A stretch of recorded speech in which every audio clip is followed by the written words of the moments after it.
కష్టాల నుంచి కులదేవత మాత్రమే గట్టెక్కించగలదు. మీ ఇంటి దేవతను తెలుసుకోవడం ఎలా? కుండలో రంధ్రం ఉంటే అందులో నీరు నిలవనట్లు, కులదేవతను పూజించని వ్యక్తికి ఎటువంటి శుభం చేకూరదు అని పెద్దలు, పండితుల చెప్తుంటారు. మన హిందూ ధర్మంలో కులదేవత ఆరాధనకు ఎంతో ప్రాముఖ్యత ఉంది. వంశపారంపర్యంగా ఒక కుటుంబం లేదా వంశం ఆరాధించే దైవాన్ని కులదేవత అంటారు. ఈ దేవత ఆ వంశానికి రక్షకురాలిగా, మార్గదర్శినిగా ఉంటారని నమ్ముతారు. కులదేవతను పూజించడం వల్ల అనేక కష్టాలు తొలగి, శుభాలు కలుగుతాయని విశ్వసిస్తారు. అయితే, చాలామందికి తమ కులదేవత ఎవరో తెలియక ఇబ్బంది పడుతుంటారు. మీ ఇంటి కులదేవత ఎవరో ఎలా తెలుసుకోవాలో చూద్దాం. మీ కుటుంబంలోని వృద్ధులు, తాతలు, నాయనమ్మలు, అమ్మమ్మలు లేదా ఇతర పెద్దవారిని కులదేవత గురించి అడగడం సులువైన మార్గం. తరతరాలుగా పూజిస్తున్న దేవత గురించి వారికి ఖచ్చితంగా తెలిసి ఉంటుంది. ఇది కులదేవతను తెలుసుకునే ప్రాథమిక పద్ధతి. కొన్ని కుటుంబాలకు తమ పూర్వీకుల గురించి, వారు ఆరాధించిన దేవతల గురించి వంశావళి రికార్డులు, వంశవృక్షం ఉంటాయి. వాటిని పరిశీలించడం ద్వారా కులదేవతను తెలుసుకోవచ్చు. పాత దేవాలయాలు, గ్రామ దేవతలు. మీ పూర్వీకులు నివసించిన గ్రామాలలో ఉన్న దేవాలయాలను పరిశీలించండి. కొన్నిసార్లు గ్రామ దేవతే ఆ ప్రాంతంలోని అనేక కుటుంబాలకు కులదేవతగా ఉంటారు. మీ ఇంటి పేరుతో సంబంధం ఉన్న దేవాలయాలు, వాటిలో పూజించే దేవతలను తెలుసుకోండి.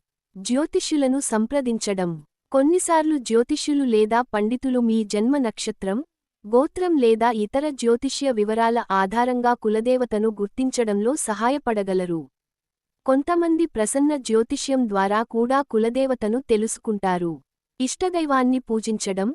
మీకు కులదేవత ఎవరో అస్సలు తెలియకపోతే, మీరు మీ ఇష్టదైవాన్ని నిత్యం పూజించడం కొనసాగించవచ్చు.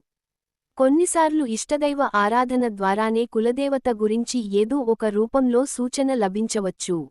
అలా జరగకపోయినా, మీ ఇష్టదైవాన్నే కులదేవతగా భావించి పూజించవచ్చు. వంశాచారాలు, సంప్రదాయాలు. మీ కుటుంబంలో ఏమైనా ప్రత్యేకమైన పండుగలు, ఆచారాలు, లేదా ప్రథమ పూజలు ఏ దేవతకు చేస్తుంటారు అని గమనించండి.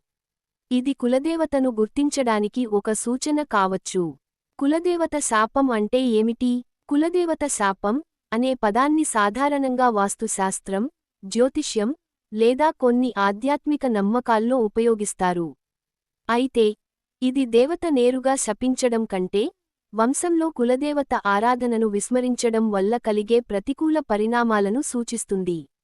వంశపారంపర్యంగా పూజించబడుతూ వచ్చిన కులదేవతను నిర్లక్ష్యం చేయడం, వారి పూజలు, ఆచారాలు సక్రమంగా చేయకపోవడం, లేదా పూర్తిగా మర్చిపోవడం వల్ల ఆ వంశానికి అనుకూలమైన దైవిక శక్తి మద్దతు కోల్పోవడం.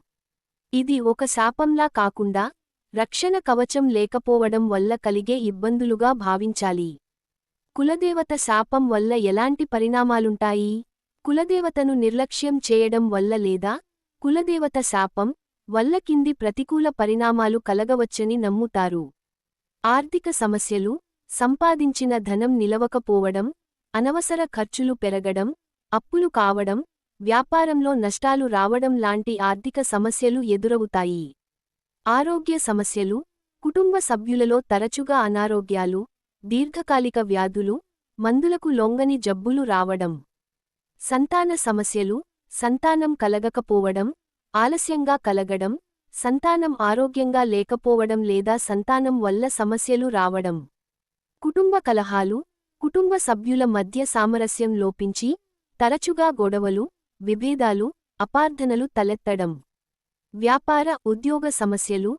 ఉద్యోగంలో స్థిరత్వం లేకపోవడం, పదోన్నతులు రాకపోవడం, వ్యాపారంలో ఎదుగుదల లేకపోవడం.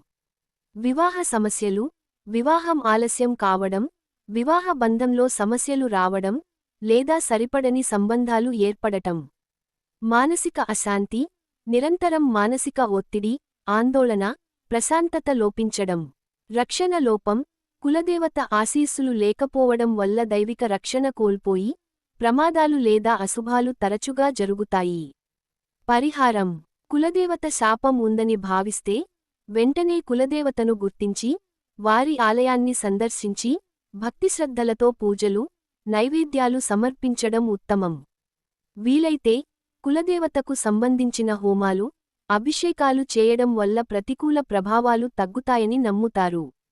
తరచుగా కులదేవతను స్మరించుకుంటూ, వారికి కృతజ్ఞతలు తెలియజేయడం వల్ల తిరిగి వారి అనుగ్రహం పొందవచ్చు.